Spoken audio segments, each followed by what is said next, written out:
And on this video, we go over the state of the 2021 San Diego Padres. Let's get into it.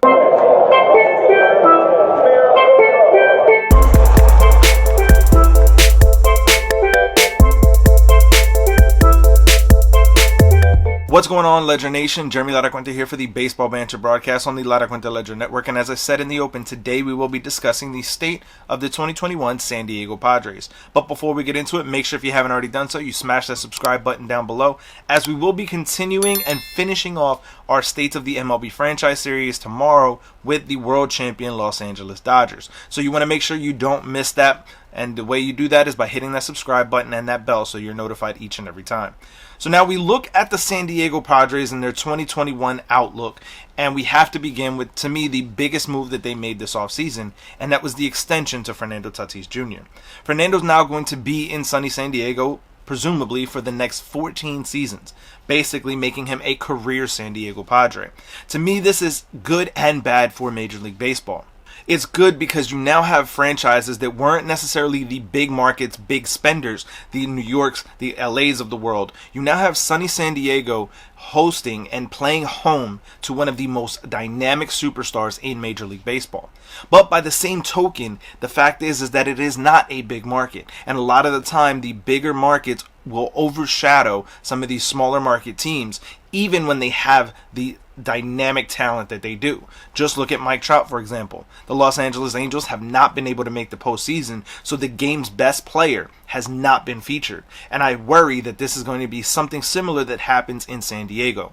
Now, that being said, San Diego would make a lot of moves this offseason to bolster and better their team. And we have to look at the three big starters that they brought in: Yu Darvish, Blake Snell, and Joe Musgrove. Bringing in these three superstar potential ace type pitchers is really going to help the Padres push forward, especially with the loss of Mike Clevinger, who we'll get into more in a moment. But when you look at what this team is capable of doing with these three starters, along with the offense that they have, they are a serious threat to the Dodgers atop of that National League West division. You also have to assume that whichever one of the Dodgers-Padres combination does not win the NL West is going to be the very first wildcard spot. Now, as of this recording, Major League Baseball is still going with the format, the regular format from 2019, where there's 10 teams. Each division winner plus 2 wild cards who will battle it out to face off against the best team. So in that scenario, in that postseason format, the Padres and Dodgers are likely going to be competing for the division as well as that first wildcard spot, being the reward for being the second place team in the National League West. The Padres, however, would not stop there, as they would also add to their bullpen by bringing in Keone Kela and Mark Melancon. Now, neither one of these guys is really going to be seen as a huge asset in that bullpen, but it's going to be a sum of the parts kind of deal with this San Diego Padres bullpen. I do believe that Mark Melancon will likely slot into that closer role, as he has the most experience in that position on this bullpen. And if the Padres can figure out kind of what's going on between the ears of Keone Kela, they can really bring out a dynamic arm, because there's no doubt about it, his arm is very, very dangerous. We would also see the Padres re-sign Jurickson Profar. To me, this is going to be one of the more underrated moves that they completed this offseason, because of his versatility and ability to play literally all over the field. Having that kind of versatility on the bench, especially in the National League, which at the time of this recording will not have the DH in the 2021 campaign, is really going to serve this team as a huge benefit and a huge asset because of that versatility. Being able to move him around and not skip a beat, this is what's going to really help with the re-signing of Jurickson Profar. The Padres would also bring in KBO star HA-Seong Kim, and this is going to be a move that he's going from shortstop and likely going to slide in as their everyday second baseman. We know that the Padres also have a superstar in Jake Cronenworth, who they're now going to probably move to left field or use him as a utility, much like with Jurickson Profar. This is going to be a very solid acquisition, because this is a guy who can put the bat on the ball and allow this team that is now packed with sluggers an opportunity to get some runs on the board, because a guy can get on base. Now, as we look at the state of the rotation for the San Diego Padres, there's no doubt about it, this team is loaded from the starting staff. Blake Snell, Yu Darvish, Joe Musgrove, Dinelson Lamet are all going to be serious threats coming out of that rotation. Not to mention the looming threat of Mike Clevinger in 2022. Now, Lamet is not going to be ready to start the season, but likely will be back very, very early on in April. Mike Clevenger will not be seen in the 2021 campaign as he is recovering from Tommy John surgery. But even with that, this San Diego Padres rotation is still going to be quite formidable even in the early days of the season.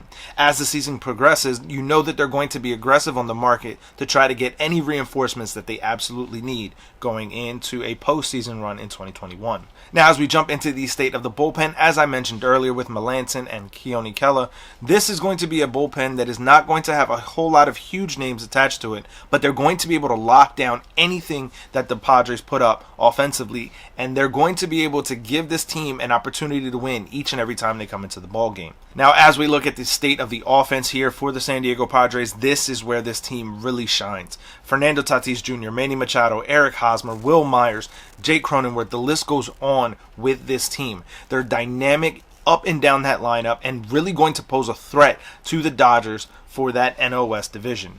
You're also going to have guys who can really break out and solidify themselves in Tommy Pham, Austin Nola, Trent Grisham. These guys are all going to be able to really produce in 2021 and to really push these guys right up against the backs of the Los Angeles Dodgers for that NL West division. So now as we look at the state of the franchise, again, this is going to be a very competitive top of the NL West between the Dodgers and the Padres. I think the Padres have the best chance of knocking the Dodgers off early on in the season in the National League. When you look at what this team is going to be able to feature, the offensive capabilities along with the three-headed monster at the beginning of this rotation is really going to help solidify this team as one of the biggest threats in the National League.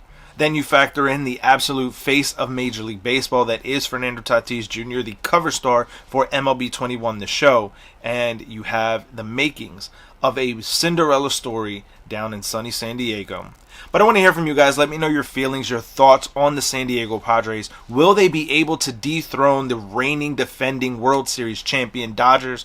Or are they going to be able to just come in at that first wild card spot, hold down the fort, but falter to the Los Angeles Dodgers? I want to know your feelings, your thoughts on that down in the comment section below, and we will discuss it further. As always, if you haven't already done so, make sure you smash that like, subscribe, and bell to be notified each and every time we drop new content here. To get the full Laracuente Ledger Network experience, make sure you head over to patreon.com, search for the Laracuente Ledger Network, and join us there, as your support allows us to continue bringing you this content each and every single week. As I said, we will be wrapping up the States of the MLB Franchises series with the Los Angeles Dodgers tomorrow, so make sure you keep it locked in here at the Laracuente Ledger Network. If you want to get the full picture of our collaborative efforts, make sure you check out our sister channel, WeSips, as they are giving you the best coverage of movies and TV shows. So make sure you check them out, subscribe, and keep it locked in, as there's a lot more collaborative efforts coming from both channels together in the future. So I will catch you guys when the latest news, notes, or my personal thoughts, theories, and opinions have to be dropped about the game of Major League Baseball. Peace.